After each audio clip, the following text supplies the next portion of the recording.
গহপুৰ হেলেম ৰাজহ চক্ৰ অন্তৰ্গত ব্ৰহ্মজানৰ বহমপুৰত ভগ্ন মথাৰি দি সোমাই আছে পানী। পাহাৰীয়া ব্ৰহ্মজান নৈখনৰ পানীয়ে এতিয়া অনিষ্ট কৰিছে কৃষিভূমিৰ, নষ্ট কৰিছে শালি ধানৰ কঠীয়া। কৃষিভূমি পুতি পেলাইছে বালিয়ে। ভগ্ন মথাৰি নিৰ্মাণ নকৰাত এতিয়া সমস্যাত পৰিছে বহমপুৰবাসী ৰাইজ।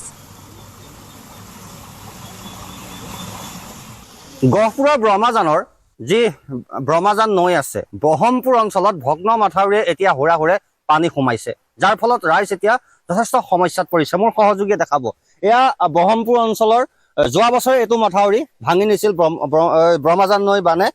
যিহেতু পাহাৰীয়া নৈ ব্ৰহ্মজান আৰু বৰষুণ হোৱাৰ ফলত ফেনে ফুটুকাৰে বাঢ়িছে ব্ৰহ্মজান নৈ। এতিয়া ইটো পাৰৰ মানুহ এনেদৰে আবদ্ধ হৈ থাকিবলগীয়া হৈছে, তেওঁলোক এইটো পাৰে আহিব পৰা নাই। স্থানীয় ৰাইজ আছে, এয়া পৰিৱেশ, ব্ৰহ্মজান নৈৰ এয়া দৃশ্য, ভয়ংকৰ দৃশ্য। আৰু এই ভগ্ন মাথাউৰি কোনো পৰ্যায়ে তেওঁলোকে নিৰ্মাণ নকৰিলে। বাৰম্বাৰ ৰাইজে অনুৰোধ জনাইছিলে বিভাগীয় কৰ্তৃপক্ষক, কিন্তু কাণ সাৰ নিদিলে, যাৰ ফল এতিয়া আপোনালোকে ভুগি থাকিবলগীয়া হৈছে। দেখিছো মাথাউৰি আদি পানী বাগৰি আছে, ভগ্ন মাথাউৰি। এতিয়া কিমান সমস্যা হ'ব দেখিছো, খেতি পথাৰ কঠীয়া ডুব, খেতি পথাৰ বিলাক গ'ল। আমাৰ কঠীয়া মাৰিলে, মাটি ৰুবলৈ দিগদাৰ হৈছে।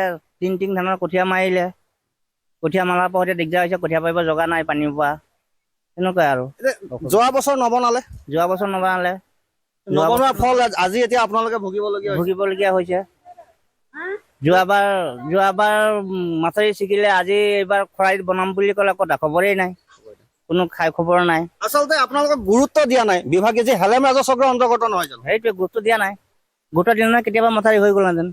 এতিয়াতো এই খেতি পথাৰ গোটেই বালিয়ে পোত খাই যাব। বালি পোত খালে খাবলৈ নাই আৰু। বাইদেউ আছে, দেখিছো বাইদেউ যোৱা বছৰ একে সমস্যা হ'ল, এইবাৰ আৰু বিপদহে বেছি হ'ল। একে সমস্যা, এইবাৰতকৈ বেছি। আমি এবাৰ কি কৰিম বাটা নাই, ঘৰ বাগু হৈ আছে। এইটো যদি এইটো ঘৰে ভাগি যায়। আচলতে গুৰুত্ব নাই দিয়া। মাথাউৰিটো বনাব পাৰে, বৰ বৃহৎ অংশও নহয়, বনাও বুলি ক'লে তেওঁলোকে বনাব পাৰিলে। পাৰেতো বনাব, নবনাই কি কৰিম এতিয়া নবনালে।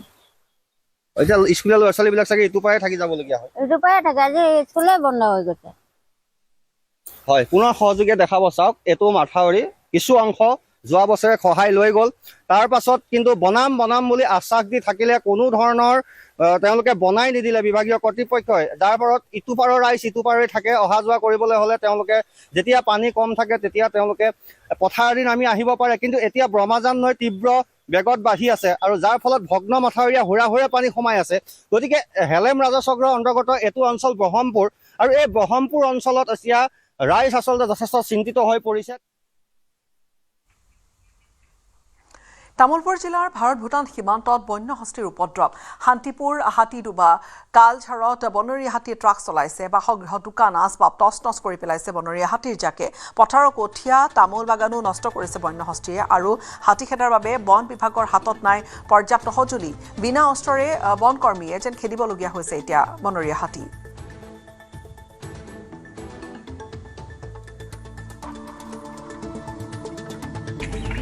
এইটোৱে আমি অনুৰোধ কৰিছোঁ, যাতে বন বিভাগে এইটোৰ কিছু পদক্ষেপ লয়, আৰু ক্ষতিপূৰণৰ কাৰণে কিছু গৰীব মানুহৰ কাৰণে আৰ্থিক সাহায্য আগবঢ়ায়। আৰু কিছু অংশ জেগাত, যেনেকৈ মুকলি ঠাইত ফৰেষ্ট ডিপাৰ্টমেণ্টে যাতে চলাৰৰ ব্যৱস্থা কৰে, আৰু আহিলে যাতে গাঁৱত প্ৰৱেশ কৰিলে ডিপাৰ্টমেণ্টে বন বিভাগৰ দলবিলাক যাতে পঠায়, গাঁৱৰ ৰাইজক যাতে সহায় কৰে বা আমি সহায় কৰোঁ, এইটোৱে আমি অনুৰোধ। চামগুৰিৰ কুৰুৱাবাহী গাঁৱত নিশা বনৰীয়া হাতীৰ উপদ্ৰৱ। বন্য হস্তীয়ে ভাঙি লণ্ডভণ্ড কৰিছে এঘৰৰ ধানৰ ভঁৰাল। যোগেশ বৰুৱাৰ ভঁৰাল ঘৰৰ প্ৰায় 50-60 মোন ধান অনিষ্ট কৰিছে হাতীয়ে। নিশা হ'লে চামগুৰিত উপদ্ৰৱ বনৰীয়া হাতীৰ আৰম্ভ হয়। 3টা বনৰীয়া হাতীয়ে বিশেষকৈ ধাৰাবাহিকভাৱে চলাইছে উপদ্ৰৱ। হাতীৰ উপদ্ৰৱ ৰোধ কৰাত ব্যৰ্থ হৈছে বন বিভাগ।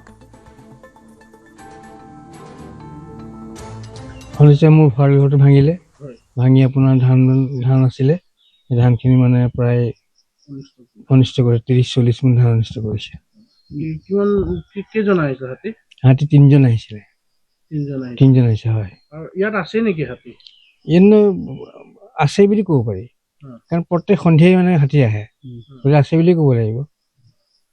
বন বিভাগ আহিছিলে কালি? বন বিভাগ আহিছিলে, হয়। তেওঁলোকে চাই চিতি গৈছে। টিয়ক আৰক্ষীৰ জালত মহাপ্ৰবঞ্চক আহমদ মুস্তাজ হুছেইন অইল ONGCত গাড়ী আবণ্টন দিয়াৰ প্ৰলোভনেৰে লাখ লাখ টকা লুট কৰে প্ৰবঞ্চক মুস্তাজ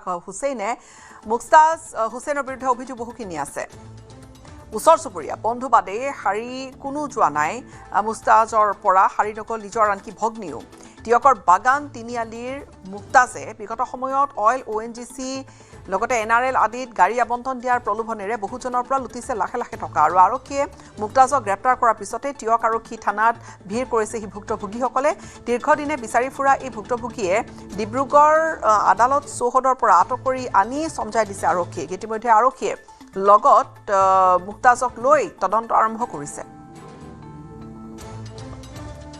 যিজন মানুহক ধৰিলে তেওঁ গম পাইছে তেওঁৰ নাম আহমেদ মুৰ্তজা হুছেইন তেওঁ আপোনাৰ আজি বহুদিন ধৰি আজি 2 বছৰমান হ'ল 2 বছৰৰ পৰা তেওঁ কিছুমান ঠগ প্ৰবঞ্চনা কৰি বহুত লোকৰ পৰা মানে তেওঁ কিছুমানক NRLত গাড়ী দিম বুলি কয় আৰু কিছুমানক ONGC বা অইলত এনেকৈ গাড়ী ভৰাম বুলি কয় তেওঁ তেনেকৈ পইচা লুটিলে মানে তেওঁ বহুতৰ পৰা তেওঁ মোৰ পৰা ধৰি লওক তেনেকৈ 2 লাখ মান টকা লুটিলে তেওঁ তেনেকৈ কৰি পেলাই তেওঁ মানে মোক ONGCত গাড়ী ভৰাই দিম বুলি ক'লে ONGCত টেণ্ডাৰ ওলাইছিলে টেণ্ডাৰত ক'লে যে তেওঁ চিনাকি আছে ONGCত মানুহ চিনাকি আছে কিন্তু তেনেকৈ তেওঁ ক'লে যে পইচা দিয়ক মই কৰি দিব পাৰিম পইচা দিলে গাড়ী দুখন ভৰাই দিব পাৰিম মোৰ নামত এনেকৈ বুলি কৈ পইচা ল'লে মোৰ পৰা মানে এতিয়া বৰ্তমান শুনা মতে তেওঁ আপোনাৰ বহুত মানুহৰ পইচা ঠগিছে যোৰহাট হওক কিছুমান বৰপেটাও শুনিছোঁ বৰপেটাৰ পৰা মানুহ পইচা খালে তেনেকৈ ডিমৌৰ পৰা কিছুমানৰ পৰা খাইছে পইচা তেনেকৈ শিৱসাগৰতো বহুত পাৰ্টি আছে কিছুমান শিৱসাগৰ পাৰ্টি শুনা মতে তেওঁ এডিশ্যনেল SP তাত কেছো দিছে বহুতে শিৱসাগৰ হেৰিত তেনেকৈ আপোনাৰ যোৰহাটতো আছে গোলাঘাটতো তেনেকৈ বহুতখিনি মানুহ আছে কিন্তু বৰ্তমান বহুত মানুহ ওলাই অহা নাই আমি জনামতে কিন্তু হিচাপ কৰিলে আপোনাৰ প্ৰায় 70-80 লাখ টকা ওচৰা-ওচৰি ওলাব তেওঁৰ ওচৰত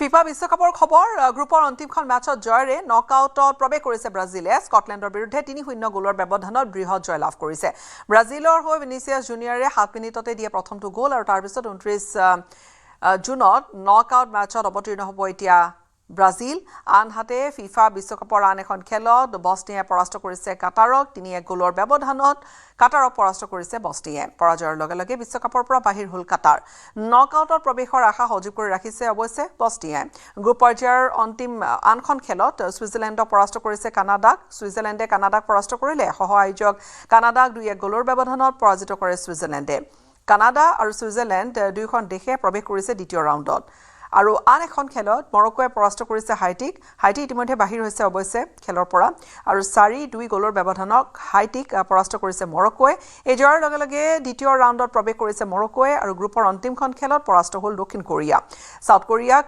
1-0 গ'লৰ ব্যৱধানত পৰাস্ত কৰিলে দক্ষিণ আফ্ৰিকাই এই জয়ৰ সৈতে ইতিহাস গঢ়িলে দক্ষিণ আফ্ৰিকাৰ দলটোৱে ফিফা বিশ্বকাপত প্ৰথমবাৰলৈ দ্বিতীয় ৰাউণ্ডত প্ৰৱেশ কৰিছে দক্ষিণ আফ্ৰিকাই